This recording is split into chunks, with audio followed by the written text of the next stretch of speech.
Wherever you go within this material world, either in the Brahma Loka or in the Patalan Loka, you have to die. That is the problem. So Hiranyakashipu wanted to solve this in a materialistic way, but that is not possible. So in a negative way, he wanted that I shall not die on the land, I shall not die in the air, I shall not die in the water, I shall not be killed by any man-made weapon. In so many ways, negatively he thought that he has become immortal. But Krishna is so intelligent that keeping all the words or the blessings given by Lord Brahma to Hiranyakashipu, he killed him.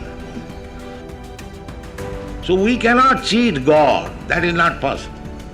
However scientifically we may be advanced, God is always more intelligent than ourselves. We should always remember.